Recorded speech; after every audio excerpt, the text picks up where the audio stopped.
ఆలస్యము ఎంత ప్రమాదమా అనేక వాక్యాన్ని మనం ధ్యానించుకుందాం.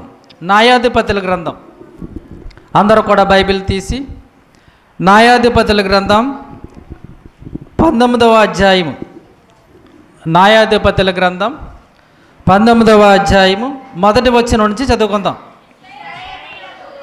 ఇశ్రాయేలీయులకు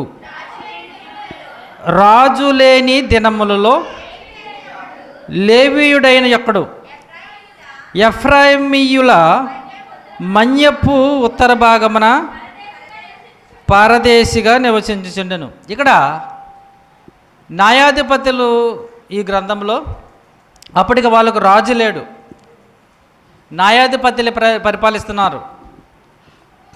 ఆ సమయంలో ఏం జరిగిందంటే లేవీయుడు అనగానే ఇశ్రాయేలు 12 గోత్రములో ఒక గోత్రం వారు. ఎవరు వాళ్ళు అంటే యాజకులు. యాజకత్వం అంటే దేవుని పనికి సంబంధించిన కార్యక్రమాలు చేసేవాళ్ళు. దేవునికి సంబంధించిన కార్యక్రమాలన్నీ ఒకటే విధంగా ఉండవు. ఎన్ని రకాలు ఉంటాయి? పరిచారకులు, సువార్థికులు, సేవకులు, ఏంటి చాలా కార్యక్రమాలు దేవుని పనిలో ఉంటాయి.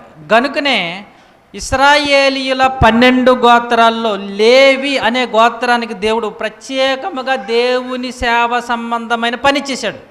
దేవునికి స్తోత్రం. ఎవరికి? ఏ గోత్రం? లేవి గోత్రానికి. దాంట్లో యాజకులు ఉన్నారు, ప్రధాన యాజకులు ఉన్నారు. ఏంటి దేవుని సన్నిధికి సంబంధించిన రొట్టెలు, ద్రాక్షారసము, ఏంటి బలులు అర్పించేవాళ్ళు, ఇలా చాలా రకాల మోసేవాళ్ళు, ఏంటి మందసను మోసేవాళ్ళు. యుద్ధం చేయవలసిన పని వాళ్ళకి లేదు. ఇంకా వాళ్ళకి పంటలు పండించుకునే పని లేదు. చూడండి, 11 గోత్రం వాళ్ళు వీళ్ళని పోషించాలి. ఎవరిని?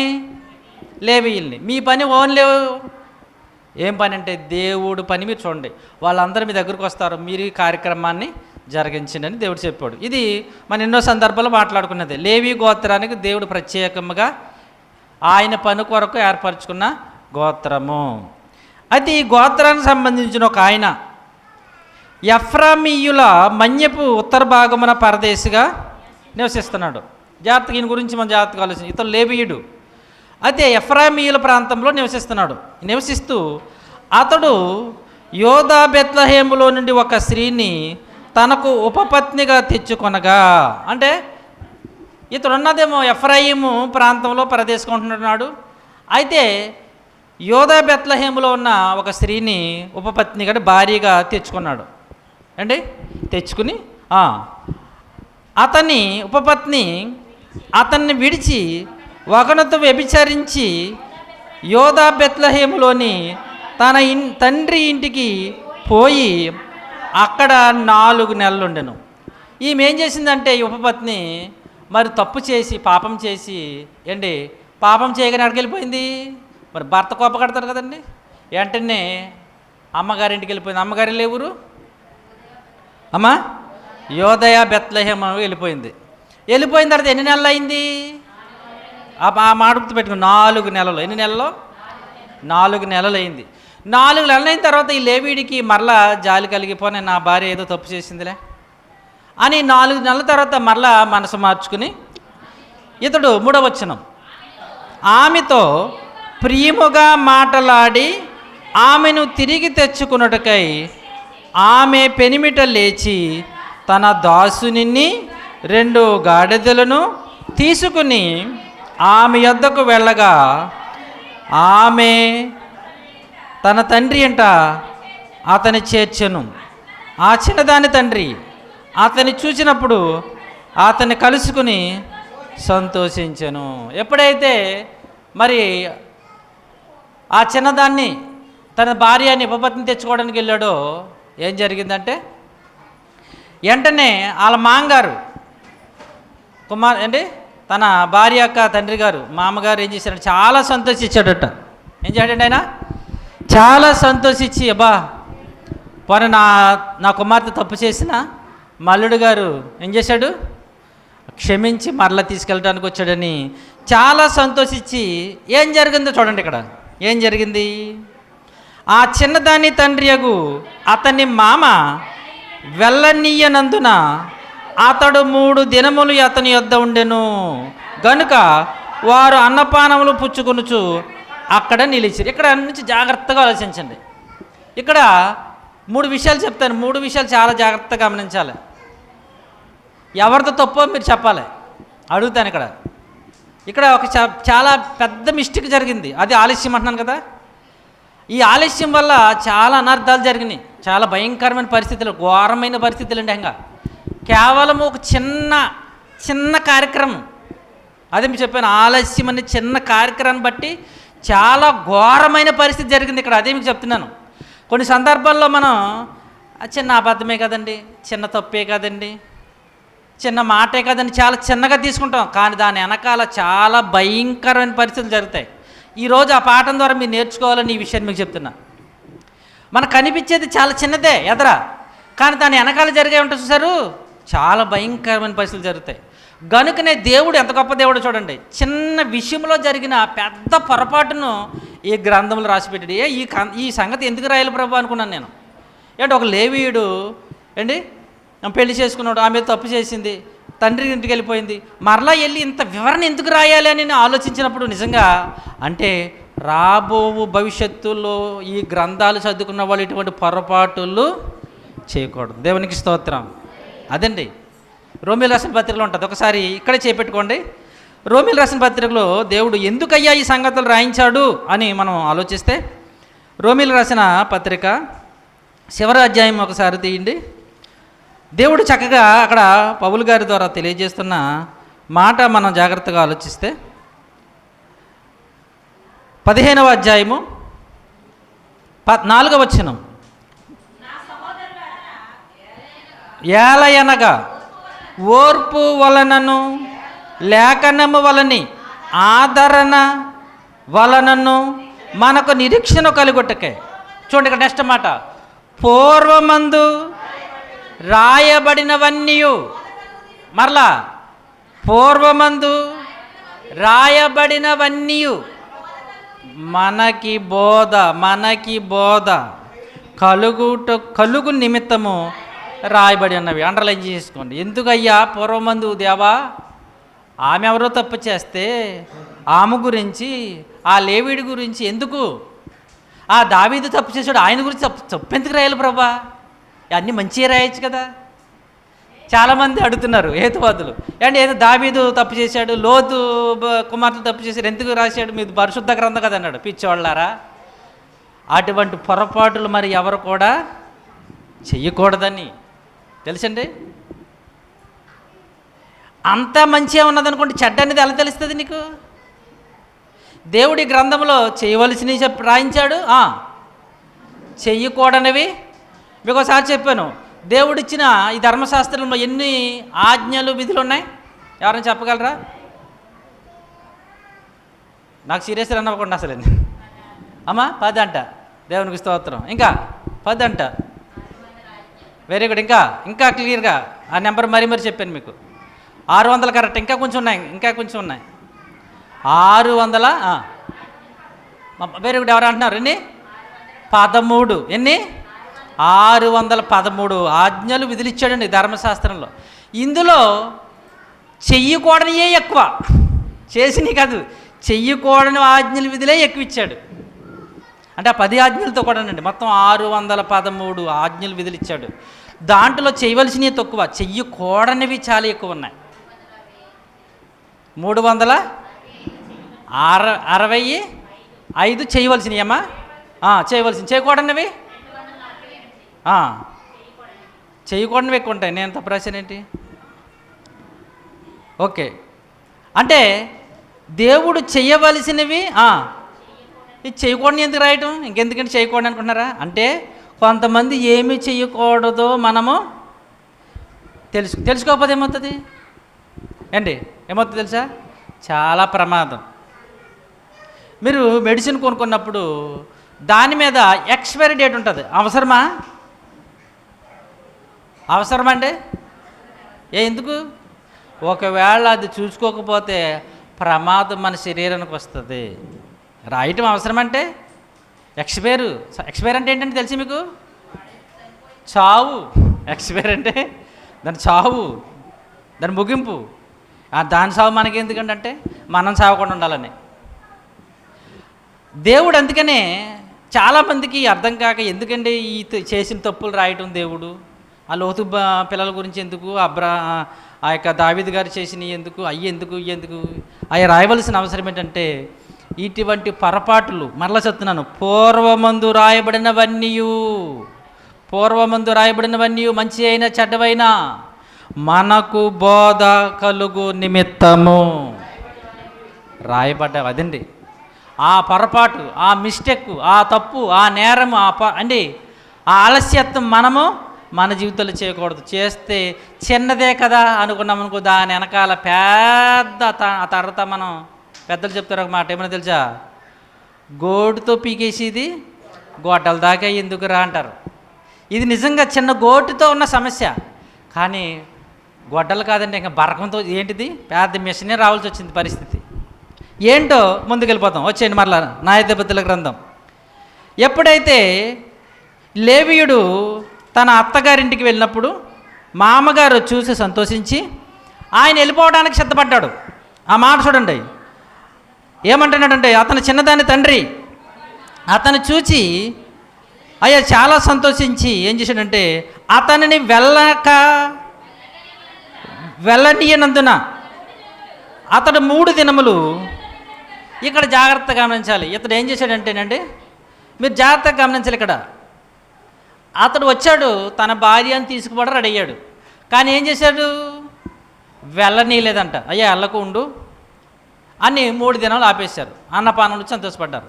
ఓకే, 3 దినాల తర్వాత ఏమైందంటే చూడండి, 3 దినాలు అయిన తర్వాత ఏమైంది? 4వ దినం, 4వ రోజు వారు వేకువనే. చూడండి, ప్రయాణం చేసేటప్పుడు, దూర ప్రయాణం చేసినప్పుడు ఎప్పుడు వెళ్ళాలి తెలుసండి? ఇక్కడ ప్రయాణం చేసే మనం కూడా చాలా జాగ్రత్తగా గమనించాలి. ఇక్కడ ఈ ప్రయాణంలోనే చాలా పొరపాటు జరిగింది. ప్రయాణం అనేది చాలా జాగ్రత్తగా మనం ప్లాన్ చేసుకోవాలి. సమయం ఉన్నప్పుడే, వెలుగున్నప్పుడే మనం ఈ ప్రయాణాన్ని చక్కగా ఏర్పరచుకోవాలి. ఇతడు 4వ రోజున పని మామగారు నేను వెళ్ళిపోదామంటే వెళ్ళనివ్వట్లేదు కనుక 3 రోజులు ఉన్నాడు. 4వ రోజున పొద్దున్నే లేచిపోయి భార్యను తీసుకుని వెళ్ళిపోదామనేటప్పటికి మామగారు వచ్చి ఏమంటున్నాడంటే, అయితే ఆ చిన్నదాని తండ్రి కొంచెం ఆహారం పుచ్చుకుని తెప్పరిగిన తర్వాత నీ త్రోవలను వెళ్ళవచ్చునని తన అల్లునితో అనగా వారిద్దరు కూర్చుండి అన్నపానములు పుచ్చుకుని అన్నపానం పుచ్చుకున్నారంట. ఏంటి, ప్రయాణం వేయటానికి బయలుదేరిపోయారు. పొద్దున్నే మామగారు అన్నాడంట, అమ్మా ఏమన్నాడు? కూర్చోవయ్యా, ఏంటి వెళ్ళిపోతున్నాం అని అని మాటలు పెట్టాడు. మాటలు పెట్టి చక్కగా భోజనం చేసి అన్ని చేసిన తర్వాత మరలా ఏం చేసి ఉంటే, తర్వాత ఆ చిన్నదాన్ని తండ్రి దయచేసి ఈ రాత్రి కూడా ఉండమన్నాడు. 4వ రోజు. 4వ రోజు కూడా ఏమైందంటే, ఉదయాన్నే బయలుదేరడానికి సిద్ధపడితే ఏమన్నాడు? కూర్చో, ఆలస్యం ఎందుకు, అంత కంగారేంటి, వెళ్ళిపోతున్నాం అని 4వ రోజున కూర్చుని మాట్లాడుకుని భోజనాలు చేసేసరికి సాయంకాలం అయిపోయింది. సాయంకాలం అయిపోగానే అంటున్నాడు, ఈ రాత్రి కూడా ఉండబోయా అన్నాడు. ఆ రాత్రి కూడా ఉండిపోయాడు. ఓకే, ఇప్పుడు 5వ రోజు, 5వ వచనం, 5వ దినమున అతడు మరలా వెళ్ళవలనని ఉదయంలో లేచినప్పుడు మరలా వచ్చాడు మామగారు. ఎన్నో రోజు? 5వ రోజు. మీరు అనుకోవచ్చు, బాబు ఎంత ప్రేమ మామగారికి అనుకుంటున్నారా? 5వ రోజున మరలా వచ్చి నీ ప్రాణంను బలపరుచుకో చెప్పినందున వారు పొద్దున్నే తెల్లవారుజాము లేచినాడు. మామగారు వచ్చి ఈరోజు కూడా కొంచెం ఉండవయ్యా అల్లుడు గారు, కొంచెం బలపరుచుకో, చాలా రోజులు అయింది కదా అని ఏం చేశాడంటే మరలా ఆపేసి తడువు అంటే చెప్పాను, ఏం చెప్పాను? ఆలస్యం చేసి ఆ ఇద్దరు కూడి భోజనము చేసిరి. ఆ మనుష్యుడు తానును అతని ఉపపత్నియు అతని దాసుడు వెళ్ళలేచినప్పుడు మరలా 5వ రోజున చిన్నదాని తండ్రి మామగారు, ఇదిగో మరలా ప్రొద్దుగూకుటకు సమీపమాయను, నీవు దయచేసి ఈ రాత్రి కూడా ఉండము, ఇదిగో ప్రొద్దు గురుకుచున్నది, సంతోషించి ఇక్కడ రాత్రి గడుపుము, రేపు నీ గుడారము వెళ్ళుటకు నీవు వేకువన లేచి నీ త్రోవను పోవచ్చునని అతనితో చెప్పాను. ఎన్నో రోజుది? ఎన్నో రోజు? 5వ రోజు. పొద్దున్నే లేచిపడి వెళ్ళటానికి.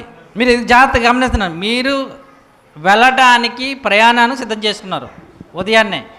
అంటే రాత్రి ప్లాన్ చేసుకుంటారు కదా. తెల్లారి గట్ల ప్రయాణానికి ఎప్పుడు ప్లాన్ చేసుకుంటారండి మీరు? నైటే అన్నీ సర్దేసుకుంటాం, అన్నీ చక్క పెట్టుకుంటాం, మార్నింగ్ వెళ్ళిపోవాలి. ఇద్దరు మొత్తానికి ప్లాన్ చేసుకుంటే మా అమ్మగారు వచ్చి ఈ రోజు ఉండమంటే 5వ రోజును కూడా శుభ్రంగా కూర్చుని ఇద్దరు కూడి శుభ్రంగా కూర్చుని తింటూ చక్క కబుర్లు చెప్పుకుంటూ సంతలాడిపోతుంది. సాయంకాలం అయినప్పుడు ఏం జరిగిందంటే నెక్స్ట్ వచనం, అతడు అక్కడ రాత్రి గడప నొల్లక లేచి వెళ్ళి యోబూసను యెరూషలేమునకు ఎదుటుగా వచ్చాను. సాయంకాలం బయలుదేరిపోయాడండి. చీకటి పడిపోతుంది కదా, ఇంకా సాయంకాలం పొద్దు వాళ్ళ టైంకి ఏం చేశాడు? బయలుదేరాడు. ఈ ప్రయాణమే ఇతని జీవితాన్ని చాలా గలిబిలి చేసింది. చాలా భయంకరమైన అనర్థాలు ఎదుర్కోవాల్సి వచ్చింది. చాలా ఘోరమైన పరిస్థితులు సంభవించినాయండి. ఏంటి, ఇతడు వచ్చిన వెంటనే వెళ్ళిపోవడానికి రెడీ అయ్యాడు. పోనీ మామగారు ఆపాడు. ఏం చేశాడు? 3 రోజులు అన్నాడు. మరలా 4వ రోజున వెళ్ళిపోతానన్నప్పుడు మీ ఇతడు ఏం చేయాలి? ఆగాల? వెళ్ళిపోవాలి. లేకపోతే ఏం చేయాలి? ఆ రోజు ఉండిపోవాలి. మళ్ళీ 5వ రోజు మరలా వెళ్ళడానికి వెళ్ళిపోతా రెడీ అయిపోయాడు. ఉండాలి? వెళ్ళిపోవాలి. లేకపోతే ఉండిపోవాలి. ఆ రోజు కూడా 6వ రోజున వెళ్ళాలి. కానీ ఇతడికి ఏమైందో తెలుసా? 5వ రోజుని సాయంకాలం బయలుదేరిపోయాడండి. ఎప్పుడు బయలుదేరిపోయాడు? తన భార్యను తన దాసుని తీసుకుని బయలుదేరిపోయాడు. కనుక ప్రయాణం చేసినప్పుడు గమనించాలి మనం. అందుకనే బైబిల్లో యేసుప్రభువు వారు చెప్తారు, ఏంటి, పని చేయవాడు అంటే పగలే పని చేస్తాడు, రాత్రి పని చేయడు. పని ఎప్పుడు చేయాలి మనం? పగలు. ఎందుకంటే వెలుగుంటుంది. యోహాను సువార్తలో చెప్తారు ప్రభువారు, వెలుగుంటుంది కనుక పని చేయవాడు పగలు 12 గంటలు పని చేస్తాడు, రాత్రి వస్తున్నప్పుడు ఎవడే పని చేయడు. ఇక్కడ అది సుదీర్ఘమైన ప్రయాణం. ఈ బెత్లెహేము నుండి ఎఫ్రాయిమునికి వెళ్ళే ప్రయాణం. అయితే అతని మామగారు చెప్పాడు 5వ రోజు కూడా, అయ్యా ఈ రాత్రి ఉండి మరలా రేపు వెళ్దుగాని అన్నప్పుడు ఇతడు ఏం చేయాలి? 6వ రోజున పొద్దున్న వెళ్ళిపోవాలి. లేకపోతే ఆ 4వ రోజును 5వ రోజును అయ్యా నేను మరలా వస్తాను మామగారు, పండగకు వస్తాంలేండి పసకాకి అని ఏదో చెప్పి వెళ్ళిపోవాలి. ఎందుకంటే యెరూషలేము దగ్గర కదండి బెత్లెహేము. యెరూషలేము పట్టణానికి దగ్గర పసకాకో లేకపోతే పులిన రొట్టెల పండుగలకో ఇదే పండుగకు వస్తామని వెళ్ళిపోవాలి. కానీ సాయంకాలం వరకు ఉండి సాయంకాలం బయలుదేరాడు. అప్పుడు ఏం జరిగిందో ఒక్కసారి చూడండి. అందుకనే దేవుడు ఈ మాట మనకి ఎందుకు చెప్తున్నాడంటే, మన ప్రయాణంలో చాలా జాగ్రత్త తీసుకుని వెళ్ళాలి. ఈ ప్రయాణంలో ఎంత ప్రమాదం జరిగిందో చూడండి. 11వ వచనం, అప్పుడు జీను అతని ఉపపత్నియును అతనితో కూడా ఉండెను. వారు యోబూసునకు సమీపించినప్పుడు ప్రొద్దు చాలా వాలేను. అంటే ప్రొద్దు అయిపోతుంది, ఇంక సందలాడిపోతుంది అంటాం కదా, సూర్యుడు అస్తమించేస్తాను అంటున్నాం కదా. ప్రొద్దు వాలేను గనుక అతని దాసుడు అంటున్నాడు, అతనితో ఒకరిని పనివాడిని తీసుకొచ్చుకున్నాడు, అయ్యా మరి మనము యోబూసీయులదైన పట్టణంలో ప్రవేశించి రాత్రి అక్కడ ఉందాం అన్నాడు. ఏం పట్టణం అది? కొత్త పేరేంటి యోబూసీయులకి? అక్కడ చదివేసి వెళ్ళిపోయారు. అంటే మీరు అర్థం చేసుకోరు కదా, చదివి వెళ్ళారు ఏంటో. యోబూసీయులకి పాత పేరు, కొత్త పేరేంటి? మీరు చదివి వెళ్ళిపోయారు అన్నాను. అందుకే అక్కడే మీరు చదివి వెళ్ళిపోయారు, ముందుకెళ్ళారు. చదువుకున్న వాళ్ళకి అడుగుతున్నారు, వాళ్ళని అడుగుతలేదు, వాళ్ళకి తెలియదు కాబట్టి. యెరూషలేము వచ్చును చూపించిన 10వ వచనం. యోబూసు అనేది పాత పేరు, దాని కొత్త పేరు చూడండి. ఆ మాట చూడండి అక్కడ, యోబూసను యెరూషలేము ఎదుటికి వచ్చాను. అంటే కొత్తగా లేటెస్ట్గా దాని పేరు యెరూషలేము, పాత పేరు యోబూసు. అంటే యోబూసీయులు అనే ప్రజలు ఉండేవారు అక్కడ. అందుకే అన్నాడు యోబూసీయులదైన పట్టణం. ఆ పట్టణాన్ని తర్వాత కాలంలో యెరూషలేము అని పేరు వచ్చింది. ఓకే, ఇక్కడ దాసుడు అంటున్నాడు ఈ లేవీయుడైన తన యజమానుడితో, అయ్యా ఈ రాత్రికి ఈ యొక్క యోబూసీయుల ప్రాంతంలో ఉందా, చాలా చీకటి పడిపోయింది, రాత్రి ప్రయాణం మంచిది కాదు అన్నాడు. అప్పుడు అతను ఏమంటున్నాడు చూడండి, ఈ రాత్రి భ్రసము చేయదమని రండి అని తన యజమానుడితో చెప్పగా అతని యజమానుడు అంటే లేవీయుడు ఇశ్రాయేలీయులు కాని అన్యని పట్టణము వద్దు. ఇది అన్ని జనులు అంటున్నారు. యెబూసీయులు అంటే అన్ని జనులు అనమాట. ఈ పట్టణంలో మనం ప్రవేశించొద్దు. కొంచెము మనము ఆ గిబియోన్ ధరకు వెళ్తాం. గిబియోన్ అంటే ఇశ్రాయేల్ 12 గోత్రాలలో నివసిస్తున్న పట్టణాలు అవి. ఆ గిబియోను వరకు ప్రయాణము చేయుదమనెను. మరియు అతడు, నీవు రమ్ము, ఈ స్థలములో ఏదొక ఊరికి సమీపించి గిబియాలోనే గాని రామాలోనే గాని ఈ రాత్రి బస చేయుద్దమనెను. అప్పుడు వారు సాగి వెళ్ళుచుండగా, అంటే అక్కడ ప్రొద్దు వాలిపోతుంది. ఈ ఊరు వచ్చేటప్పటికి ఏబూసు అంటే యెరూషలేము పట్టణానికి వచ్చేటప్పటికి అక్కడి నుంచి ఎఫ్రాయిం ప్రాంతానికి వెళ్ళాలి. యజమానుడు లేవీడు అన్నాడు, అయ్యా ఇది ఇక్కడ వద్దు, మన ఇశ్రాయేలు ప్రాంతంలోకి వెళ్ళిపోదామని. వాళ్ళు ఎక్కడికి వచ్చారంటే 14 వచ్చిన వారు వెళ్ళుచుండగా బెన్యామీయుల గిబియా దగ్గర నున్నప్పుడు ప్రొద్దు గ్రూకేనంటే బాగా చీకటి పడిపోయింది. కావున వారు గిబియాలో ఆ రాత్రి గడుపుటకు అక్కడ చేరసాగిరి. అంటే అది ఇశ్రాయేలీయుల బెన్యామీలు 12 గోత్రాలు ఉన్నారు కదా. బెన్యామీను గోత్రం. బెన్యామీనులు అంటే ఎవరు తెలుసా మీకు? వాళ్ళ అమ్మగారు తెలుసా? బెన్యామీను అమ్మగారు. వాళ్ళ అన్నగారు తెలుసా? అమ్మ ఎవరు? యోసేపు అన్నగారు, తల్లిగారు రాహేల్ అమ్మగారు. ఎవరు? చివరిగా పుట్టినోడు ఈయనే, యాకోబు గారికి చిన్న కుమారుడు. మనల్ని అడిగితే చెప్తారు, మా చిన్న కుమారుడు ఏంటి, 3వది ఏంటి, 4వది ఏంటి, 5వది ఏంటి, 6వది ఏంటి అని చెప్పేస్తూ ఉంటాం కదా మన బిడ్డలు కనుక. ఇశ్రాయేలుల 12 బిడ్డలలో 12 కుమారుల్లో ఈ కుమారుడు బెన్యామీను అనేవాడు చిన్నవాడు, అందరికంటే చిన్నవాడు.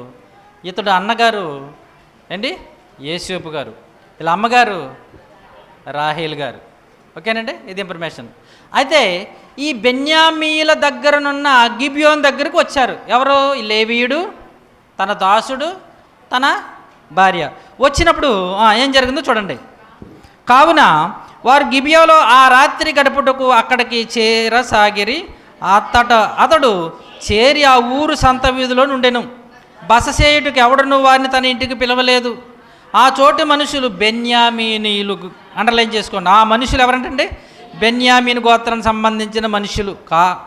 సాయంకాలంలో ఒక ముసలివాడు పొలములో నుండి తన పని నుండి వచ్చాను. ఇక్కడ ఏమైందంటే, ఎప్పుడైతే ఈ బెన్యామీల ప్రాంతమైన గిబియోకి వచ్చినప్పుడు వాళ్ళు అనుకున్న, ఎవరైనా మనం పిలుస్తారమ్మా, ఎవరైనా మనం చేర్చుకుంటారా, ఈ రాత్రి మనకి ఎవరైనా ఇంట్లో మనకి షెల్టర్ అంటే ఉండటానికి, రాత్రి గడపడానికి మనకి ఏమైనా అవకాశం ఇస్తారని సంత వీధిలో ఉన్నారంట. ఎక్కడున్నారు వీళ్ళు?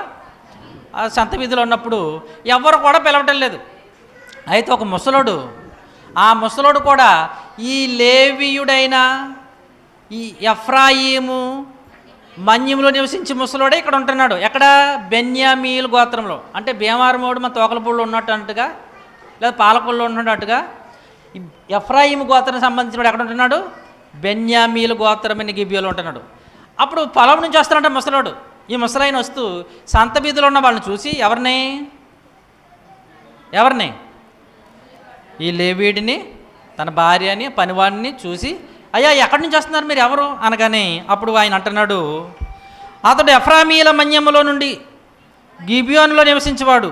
అతడు కనులెత్తి ఊరి సంతలో ప్రయాణస్తుడైన ఆ మనుషుని చూచి, నీవెక్కడి నుండి వెళుచున్నావు, నీవెక్కడి నుండి వచ్చితివి అని అడిగాను.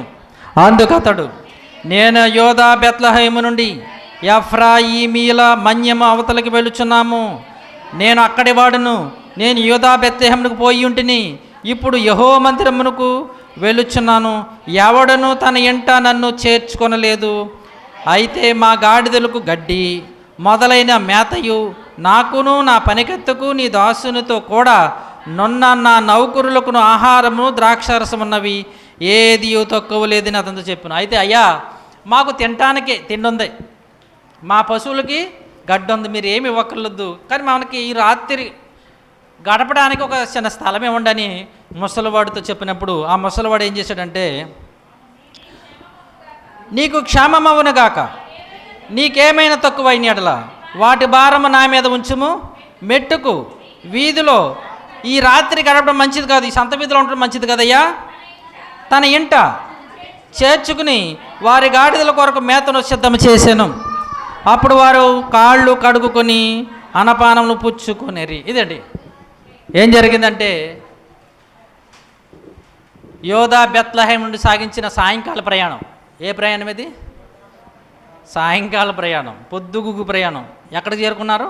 బెన్యామీనీయుల గిబియో ప్రాంతానికి చేరుకున్నారు. అక్కడ చాలా ప్రొద్దుకు వాలిపోయిందంటే, చీకటి పడిపోతుంది. ఆ సంత వీధిలో ఎవరు? మనవాళ్ళే కదా, మన అంటే ఇశ్రాయేలు, మన గోత్రం వాళ్ళు, మన వాళ్ళే అని. ఎప్పుడైనా చూడండి, మీరు ఎక్కడికైనా ఏదైనా ఊరు వెళ్ళారనుకోండి, ఏ కులం వాళ్ళ దగ్గరికి వెళ్తారు మీరు? అంటే మీకు ఏదన్నా డబ్బులు లేవు, లేకపోతే మీకు ఏమైనా తిండి కావాలి, ఏ గోత్రం దగ్గరికి వెళ్తారు? ఏ కులముల దగ్గరికి వెళ్తారు? మన కులముల దగ్గరికి వెళ్తాం. ఒకసారి ఒక కుర్రాడు వచ్చాడు నాకు బాగా గుర్తు, హైదరాబాద్ నుంచి నిన్న పరసపోగొట్టుకుని పెళ్ళికి వచ్చానని నైట్ ఇక్కడికి వచ్చేస్తే వెంటనే మన పెద్దలందరూ కలిసి ఒక 500-600 రూపాయలు ఇచ్చారండి. ఇంతకీ అడిగాడంట, మా ఎస్సీ వాళ్ళు ఎక్కడ ఉంటారయ్యా అని. అనగానే ఇక్కడికి వస్తారు. వెంటనే పాపం, అయ్యా నా పరిస్థితి ఇది, నేను పలానా వాడిని, నాకు వెళ్ళటానికి డబ్బులు ఇవ్వడానికి. వెంటనే పెద్దలు బాగా చాలా కాలం అయిందిలేండి, వెంటనే పోజేసి ఇచ్చారు. పాపం చాలా థ్యాంక్స్ చెప్పి వెళ్ళిపోయాడు ఆయన. అంటే సహజంగా ఈ మాట మీకు ఎంత చెప్తున్నానంటే, ఇతడు ఈ లేవీయుడు ఆ యోబూసీలు అంటే యెరూషలేము పట్టణంలో ఉన్న నివసించడానికి ఇష్టపడలే. మరి ఎక్కడికి వెళ్ళాడు? నా బంధువులు, నా వర్గం, లేకపోతే మా తండ్రి గారు, పితడు యాకోబు గారు ఇశ్రాయేల్ జనాంగులైన నా బెన్యామీల గోత్రంలోకి వెళ్ళిపోవాలని పాపం చాలా ఆలస్యం అవుతున్న, పొద్దుగూకుతున్న ఎక్కడికి వచ్చేసాడు? గిబియోను బెన్యామీల ప్రాంతానికి వచ్చేసాడు. ఎందుకని చెప్పాలి? ధైర్యం, మన వాళ్ళనే ధైర్యం, మన చుట్టాలనే ధైర్యం, మన రక్త సంబంధంలోనే ధైర్యం.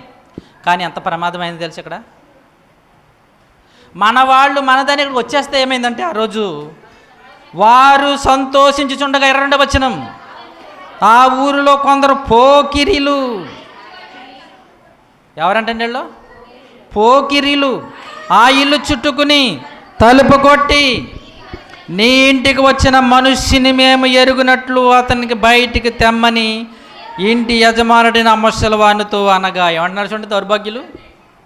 ఆ ఊరిలో, ఆ గిబియోన్లో, ఆ బెన్యామీల ప్రాంతంలోనండి రాత్రి అంటండి వీళ్ళు భోజనం చేసి అక్కడ కూర్చొని మాట్లాడుకుంటుంటే, పోకిరీలు అంటే కొంతమంది ఉంటారు కదండి.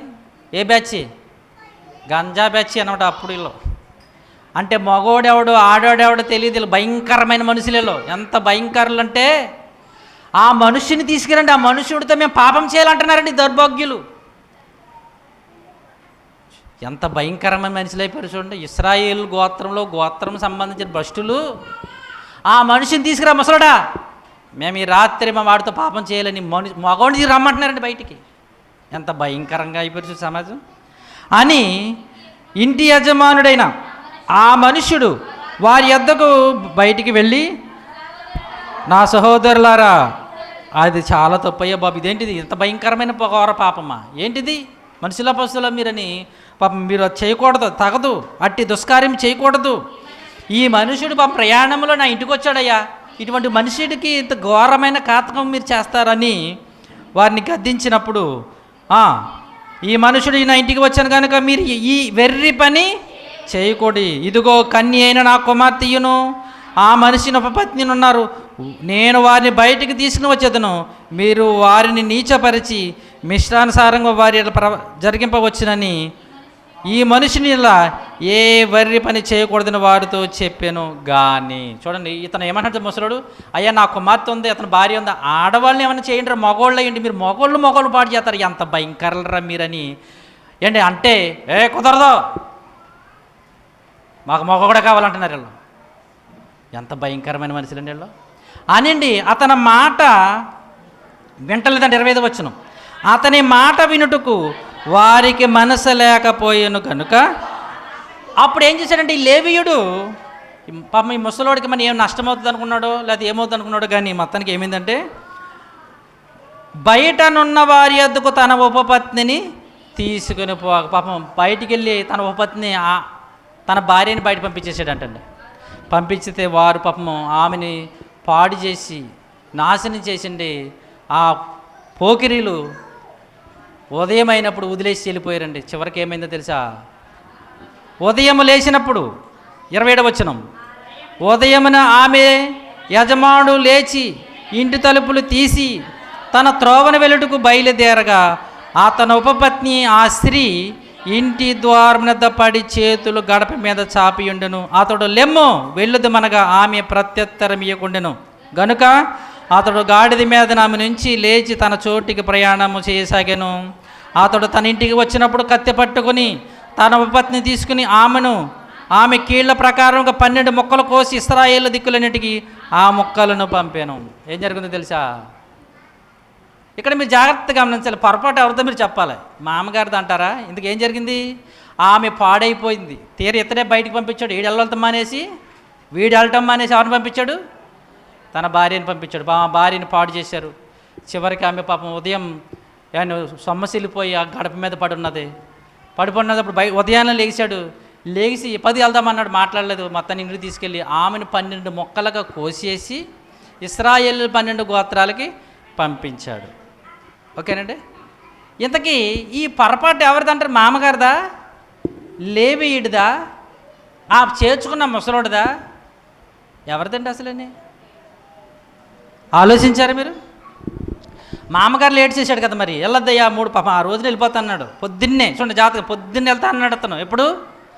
తెల్లవారుగానే లేవగానే వెళ్ళిపోతా అన్నాడు, వద్దన్నాడు. అతను అంటారా ఈమె అలాగ పాడైపోవడానికి చివరికి తన మొక్కలు కోసేసి 12 గోత్రాలు పంపించాడంట. ఎందుకు ఇలా జరిగింది? కారణం ఏంటి? ఈ లేవీయుడిదా, లేదా స్త్రీదా, ఆ ఇంటిని చేర్చుకున్న ముసలోడిదా, ఎవరిదే ఉంటుందో కొంచెం ఆలోచించండి. ఎవరి తప్పు? ఎవరిది కాదండి, మాదేనని అంటున్నారు. ఎవరిదమ్మా? యూనికి అంటుంది. ఎవరా? లేవీయుడిది. Very good. ఎవరి తప్పు తెలుసండి? లేవీయుడిదే. ఎందుకో తెలుసా? మొదటి తప్పు అతడు బయలుదేరటం మొదటి తప్పు. ఎందుకంటే అతను బయలుదేరడానికి నువ్వు ఎంతమంది ఆపినా నీ ప్రయాణం, నీ తలంపు, నీ ఆలోచన ఏముందో దాని ప్రకారంగా వెళ్ళాలి. నీ ప్రయాణానికి నీ మార్గము నీ ఎంత దూరం పెడుతుందో, ఎక్కడైతే నీ క్షేమం, ఎప్పుడు బయలుదేరాలి ప్రయాణం, అది ముందు డిసైడ్ చేసుకోవాలి. ఎవడో నేను ఆపేసిన నేను ఆగిపోకూడదు. ఆల్రెడీ 3 రోజులు ఉన్నావు, 4 రోజునప్పుడు, 5వ రోజునప్పుడు ఆగి నెక్స్ట్ రోజున వెళ్ళొచ్చు కదా. లేదా మా అమ్మగారిని మరలా వస్తాను బయలుదేరాలి. కానీ అతడు ఏం చేశాడు? అతడు సాయంకాలం బయలుదేరాడు. ఏమయ్యాడు? సాయంకాలం బయలుదేరింది. అక్కడ రాత్రి ఉండడం వల్ల అక్కడ ఉన్న మనుషులు భయంకరులు కనుక ఇతడు వెళ్ళటం మానేసి, మరలా చూడండి, ఇతడు వెళ్ళటం మానేసి ఎవరిని పంపించాడు? తన భార్యని పంపించాడు. ఆమె చనిపోయింది. ఇక్కడితో అయిపోలేదండి. ఇంకా ఎంత భయంకరమైన పరిస్థితులు ఏర్పడింది తెలుసా? ఈ ఒక్క ఆలస్యం వల్ల, అతను బయలుదేరిన పరిస్థితి, ప్రయాణము ఆలస్యం చేయడం వల్ల ఎన్ని అనర్థాలు జరిగింది తెలుసా? ఆ పక్కన నీచులు పాడు చేయడం జరిగింది. తీరా భార్య చెడిపోయింది. చెడిపోతమే కాదు, ఆ భార్యను ఈడేం చేశాడు? మరలా చంపేసి మరలా ఏం చేశాడు తెలుసండి? ఎన్ని వచ్చినామంటే 20వ అధ్యాయము 12వ వచనం. ఎప్పుడైతే 12 ముక్కలు ఇశ్రాయేలు 12 గోత్రాలు పంపించారో, ఇశ్రాయేలు బెన్యామీలందరూ యుద్ధకు మనుషులను పంపి, మీలో జరిగిన ఈ చెడుతనం ఏమిటి? గిబియాలో నా దుష్టులను అప్పగించండి, వారిని చంపి ఇశ్రాయేలు నుండి దోషము పరిహారం చేయదమని పలక. ఇక్కడ ఏం జరిగిందంటే, ఎప్పుడైతే ఈమె యొక్క 12 ముక్కలు ఇశ్రాయేలు 12 గోత్రాలు పంపించేశారు. ఏంటి ఈ ముక్క ఇలా పంపించారు ఈమె అని అంటేనే, నా భార్యని ఇలా చెరిపేసి చంపేశారయ్యా. ఇది మన ఇశ్రాయేల్ గోత్రంలో చాలా ఘోరమైన పాపం. మనవాళ్ళు, మన గోత్రం, మన రక్త సంబంధం ఇక్కడ చేరితే వాళ్ళు భయంకరమైన కార్యక్రమం చేశారయ్యా అని ఆ లేవీయుడు చెప్పగానే మొత్తం ఇశ్రాయేలు 11 గోత్రాలకు చాలా కోపం వచ్చేసిందండి. ఇంత ఘోరమైన పాపం మన గోత్రాల్లో చేస్తాడా ఎవడాడు అనగానే, ఎవరు వాళ్ళు? బెన్యామీనులు. ఎవరు వాళ్ళు?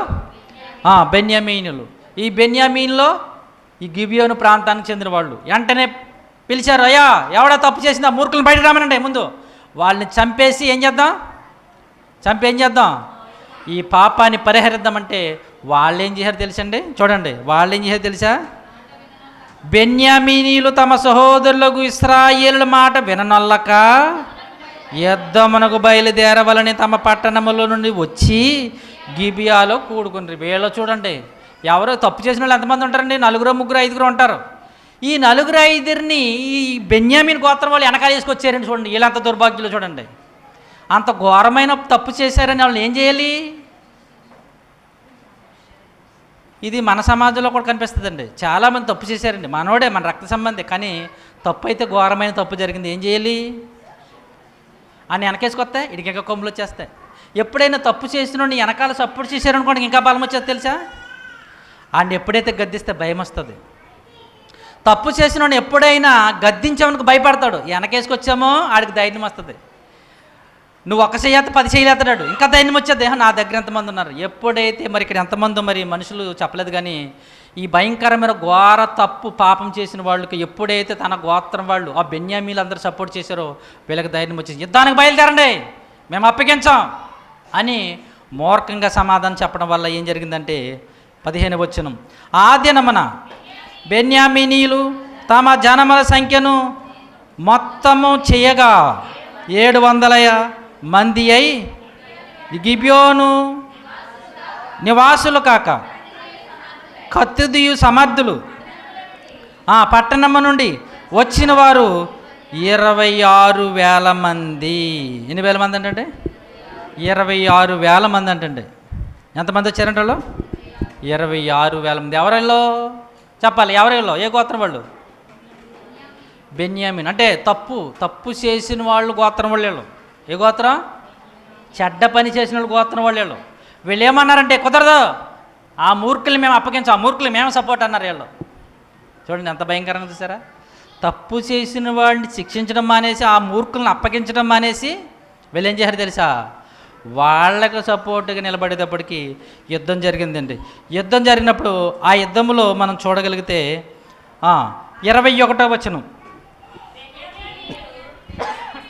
బెన్యామీనీలు చూడండి, జాగ్రత్తగా గమనించాలి. ఎంత వీళ్ళు చేసిన పొరపాటుకి, ఇందుకు ఎవరు పొరపాటో చూడండి. ఇక్కడ ఇన్ని పొరపాట్లు కనిపిస్తున్నాయి మనకి.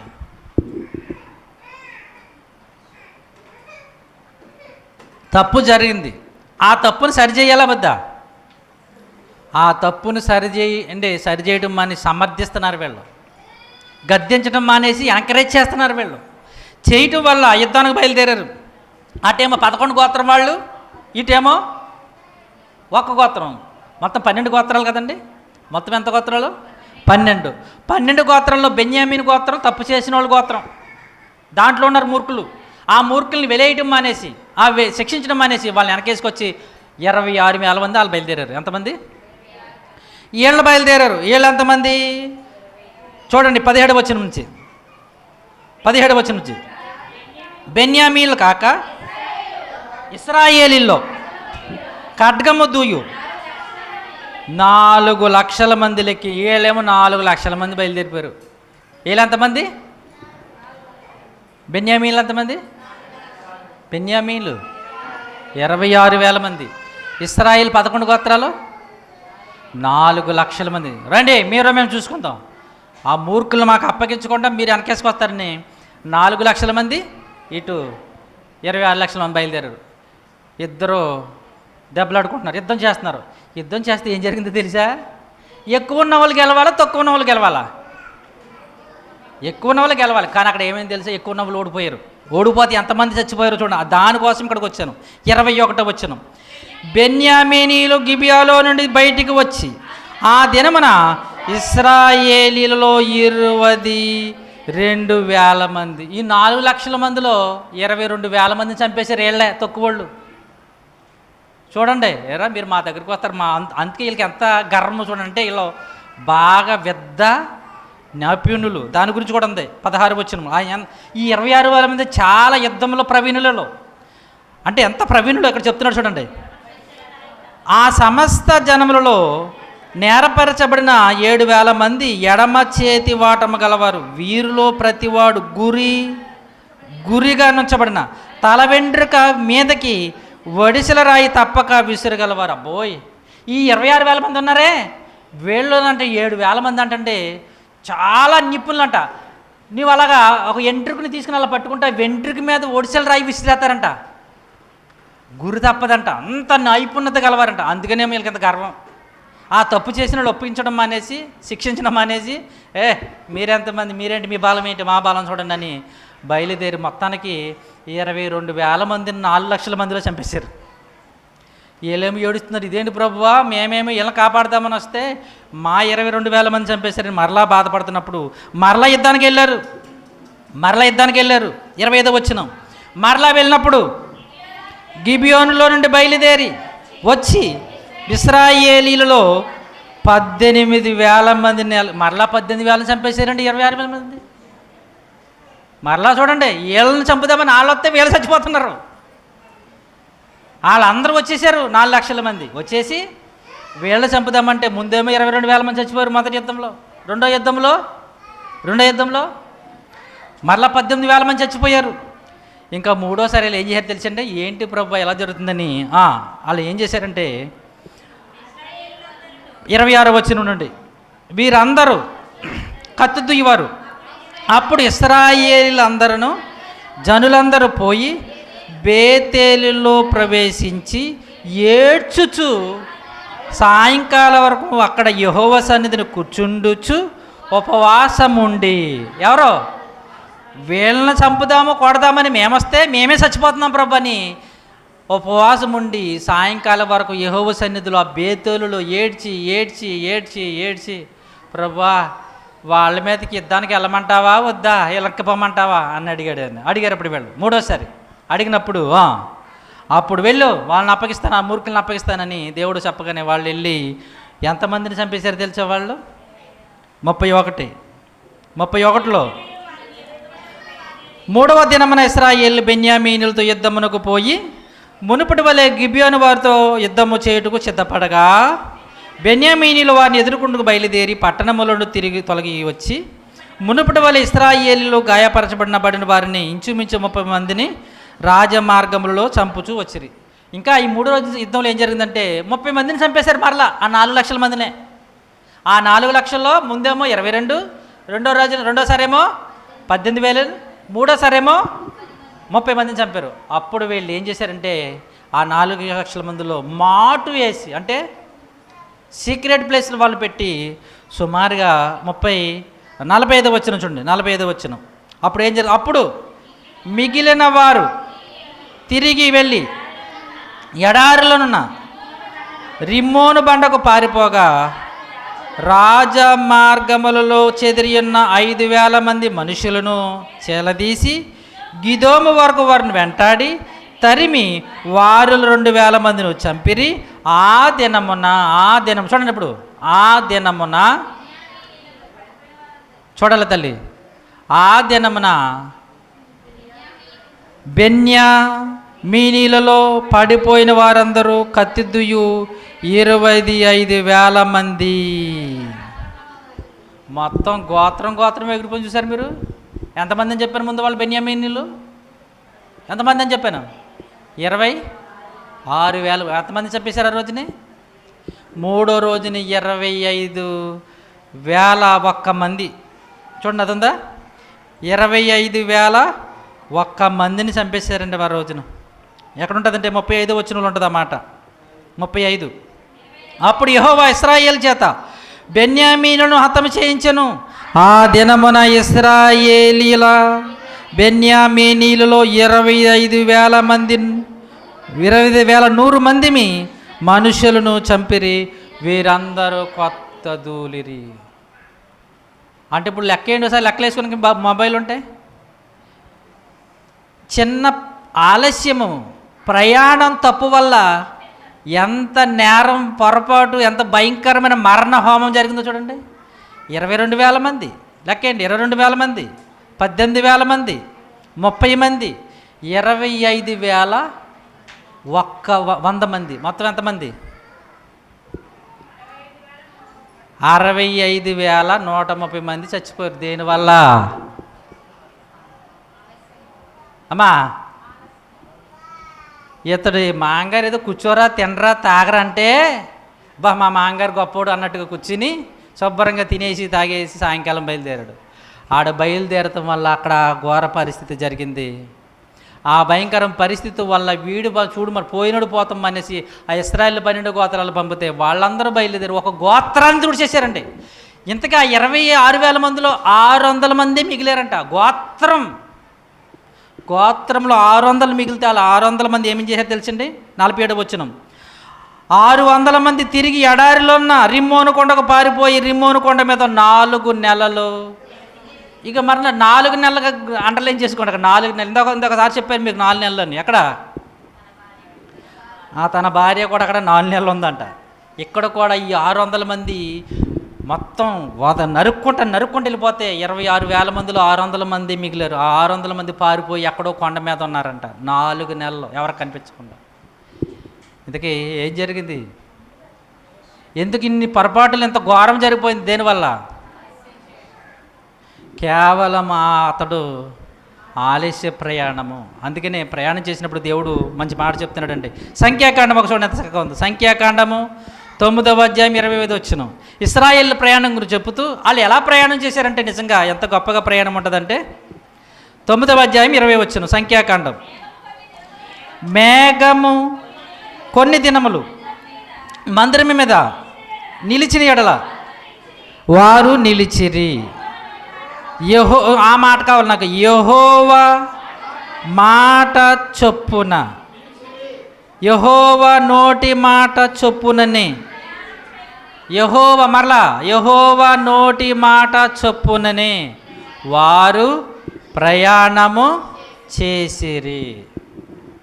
దేవుని పిల్లలుగా అండి మనం ఇది గమనించాలి. ఆ రోజు ఇశ్రాయేలుకి దేవుడు ఇచ్చిన కట్టడ ప్రకారంగా, మోషేకి ఇచ్చిన ఆజ్ఞ ప్రకారంగా ఆయన బయలుదేరమన్నప్పుడు ఏం చేసేవారు? బయలుదేరేవారు. ఆగిపోమన్నప్పుడు ఆగిపోరు. ఎవరి మాట చొప్పున?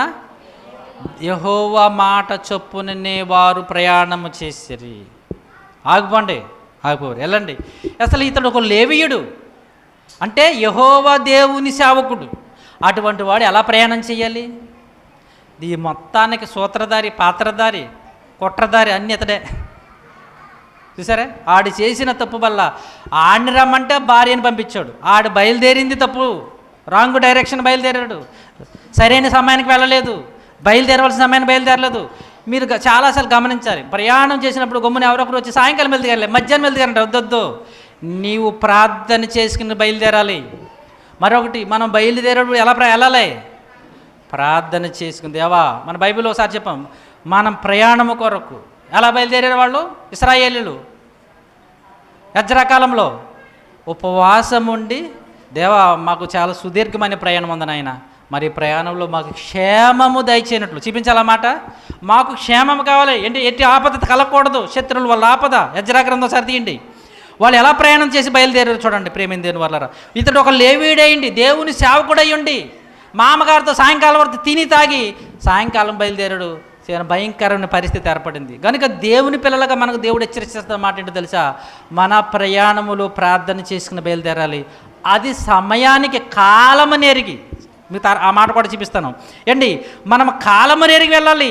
కాలము కాని కాలములో వెళ్ళకూడదు, సమయం కాని సమయంలో వెళ్ళకూడదు, అర్ధరాత్రి ప్రయాణం వెళ్ళకూడదు. ఒకవేళ ఇక పరిస్థితి తప్పదు, వెళ్ళాలంటే ఎలా వెళ్ళాలి? ఎజ్రా గ్రంథం తీశారు చూడండి. వీళ్ళు ఎలాగా ప్రార్థన చేసుకుని బయలుదేరుతున్నారో ఒకసారి మనం చూడగలిగితే, ఎజ్రా గారి కాలంలోనూ వాళ్ళు ప్రయాణం కొరకు ఉపవాసం ఉండి ఎంతో చక్కగా దేవుణ్ణి అడిగి, నాయన ఈ సుదీర్ఘమైన ప్రయాణము, ఇగో ఈ ప్రయాణం కొరకు మమ్మల్ని నడిపించని దేవునికి ప్రార్థన చేసుకుంటూ బయలుదేరుతున్నారు. 8వ అధ్యాయము 21వ వచనం నుండి చూద్దాం. ఎజ్రా గారు వాళ్ళతో ఉన్న జనాంగం చూడండి. ఎజ్రా గ్రంథం 8వ అధ్యాయం 21. అప్పుడు దేవుని సన్నిధిని మమ్మును మేము దుఃఖపరుచుకుని, మాకును మా చిన్నవారికిని మా ఆస్తికిని, చూడండి అన్నమాట, మాకు మా చిన్న బిడ్డలకి మా ఆస్తికి శుభ ప్రయాణం. దేవునికి స్తోత్రం. ఏం కావాలి? శుభ ప్రయాణం కలుగునట్లు ఆయనను వేడుకున్నట్టుకు అహవా నది దగ్గర ఉపవాసము ఉన్నారు. దేవునికి స్తోత్రం అండి. ఏం చేయాలి తెలుసండి? తినేసి తాగేసి పుల్లుగా పొట్టనడగా వేసుకుని బయలుదేరకూడదు. కొంతమంది ఫంక్షన్లకు వెళ్తారు, కొంతమంది ఎక్కడికైనా బంధువుల దగ్గరికి వెళ్తారు, మొబ్బరంగా తినేసి తాగేసి ఆ బండేమో అటు ఇటు వెళ్తూ ఉంటుంది, ఇలా ఊగిపోతూ ఉంటుంది. బయలుదేరుతారు ప్రయాణం. ఊరు బాబా ఏమైపోతుంది ఏంటారు బాబా, అక్కడ ఎవడో ఫ్రెండ్కే కథడు, బంధువుకే కథడు, అక్కడ మొత్తం ఫుల్ అయిపోయి ఆవిడ బయలుదేరొచ్చే ప్రయాణం.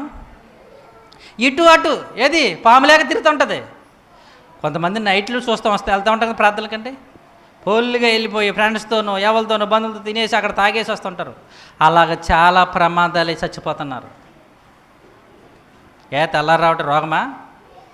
ఆ ఊగిపోతా రావాలేంటి? డ్యాన్సులు అయితే రావాలా? మరి నడిచొస్తే పర్వాలేదు, మళ్ళీ ఏంటది? బండి బైకు వీడు పోతా కొన్ని నలుగురు వేసుకుపోతాడు. చూశారు కదా ఏంటది? ఎంతమంది పోయారు తెలీదా?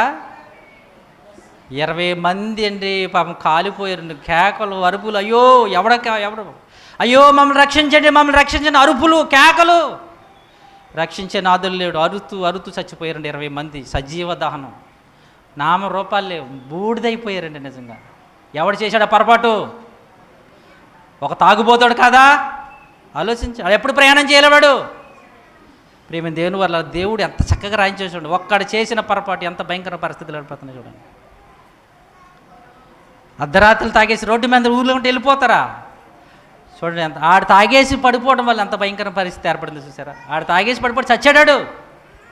పాపం ఈ బండి చూసుకోకుండా ఎక్కేసాడు, వెళ్ళిపోయాడు, ఎదరికి వెళ్ళిపోయాడు, మొత్తం కాలిపోయి చచ్చిపోయారు. తాగేసి పడిపోయాడు, బండి పడిపోయింది రోడ్డు మీద, వీడు చూసుకోకుండా ఎక్కిచ్చేసాడు. ఆ లాక్కుంటే వెళ్ళిపోయి మొత్తం పెట్రోల్ లీక్ అయిపోయి మొత్తం కాలిపోయి చచ్చిపోయారు. ఎవడండి పొరపాటు?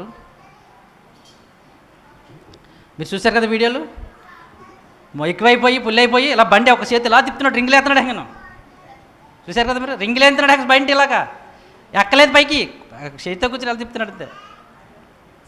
ప్రేమ దేవుని వల్ల ఒక్కడు చేసిన పొరపాటు పాపం ఎంతో ఆనందంతో సంతోషంతో రేపొద్దున్న ఉద్యోగాలకు వెళ్ళాలి, పెళ్ళికి వెళ్ళాలి, ఫంక్షన్కి వెళ్ళాలి, ఎంతో ఆనందంతో వెళ్ళాలని నిద్రపోతున్నారండి. నిద్రలో ఉన్నవాళ్ళు చచ్చిపోయారు. కనుక ప్రియమైన దేవుని వల్ల మన ప్రయాణం ఎలా చేయాలి? శుభ ప్రయాణం కావాలి.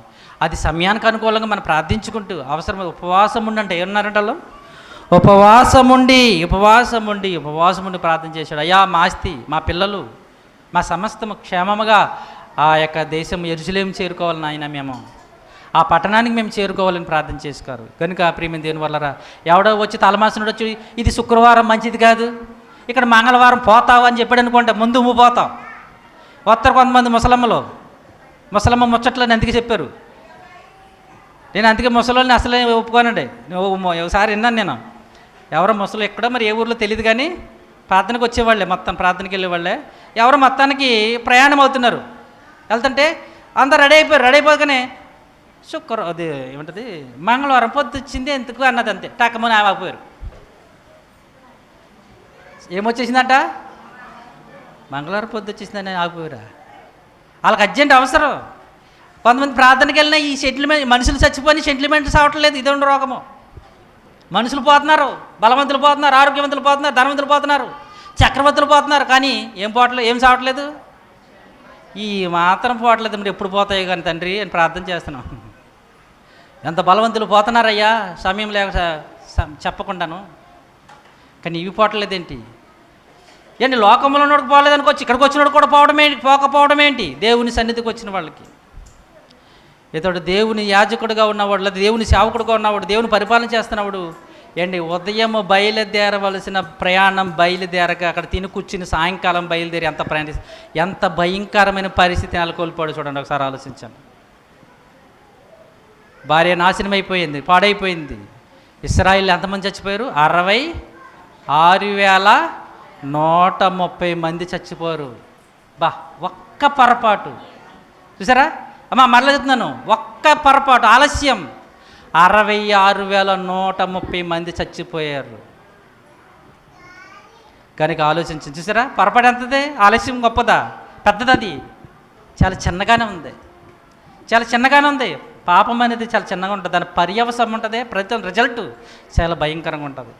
కనుక మీ ప్రయాణాల్లో ఎవరో తలమాసినోడు ఇదో చెప్పాడని ఇప్పుడు పొద్దున్నొద్దు, మధ్యాహ్నం వెళ్ళు, లేదా సాయంకాలం వెళ్ళి వద్దు.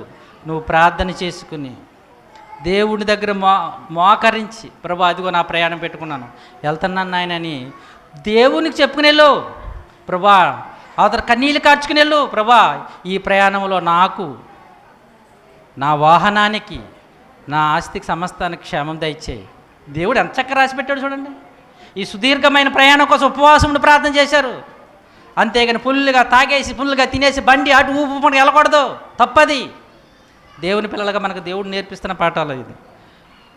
చూడండి, ఒక ఆయన చూడండి ఎంత చక్కగా మాట్లాడుతున్నాడు చూడండి. ఆదికాండం 24వ అధ్యాయం, ఆదికాండం 24:56 వచనం. తన ప్రయాణం గురించి ఎంత చక్కగా అడుగుతున్నాడు చూడండి. అప్పుడు అతడు, యెహోవా నా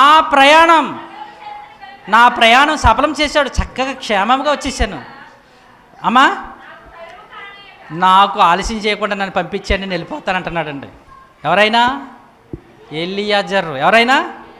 ఎలియాజర్ గారు చుట్టారకం కోసం వెళ్ళాడు. మనం చదువుతాం కదండి. దేనికోసం వెళ్ళాడు? పిల్లని చూతాకి వెళ్ళాడు. పిల్లని అలా యజమానుడి కుమారుడికి ఇసాక్ గారికి వెళ్ళాడు. దేవుడంట తన ప్రయాణమును సఫలం చేశాడంట. అందుకని అయ్యా నన్ను ఆలస్యం చేయకుండా పంపించాను, వెళ్ళిపోతున్నా యజమాని దగ్గరికి అంటున్నాడండి.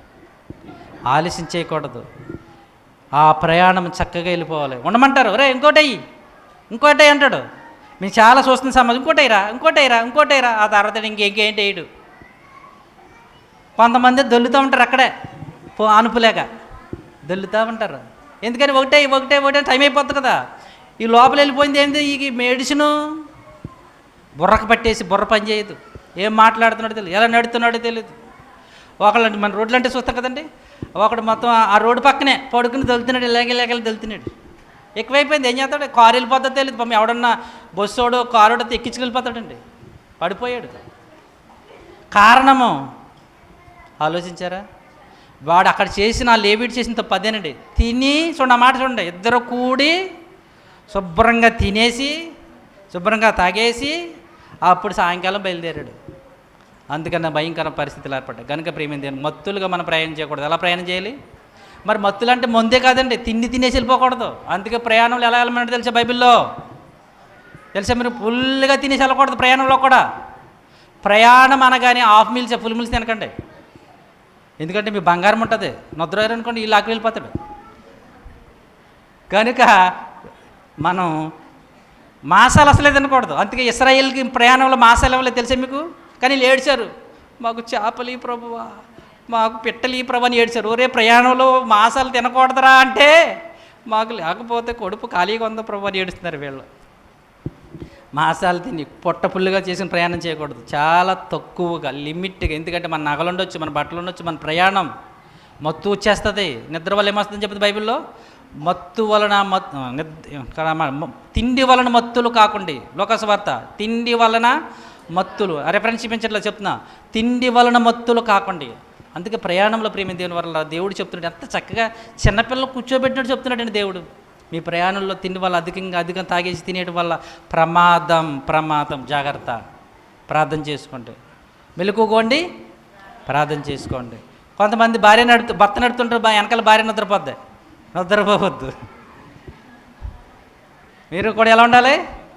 మెలకుగా ఉండాలి. ఆలోచించండి. కనుక చాలామంది పడిపోయిన వాళ్ళు ఉన్నారు చరిత్రలో.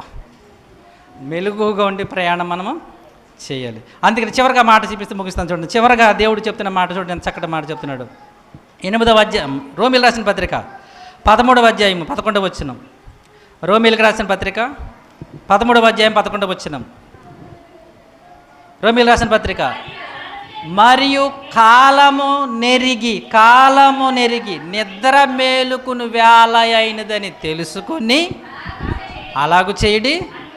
మన విశ్వాసలమైనప్పటికంటే ఇప్పుడు రక్షణ మరి సమీపంగా ఉంది.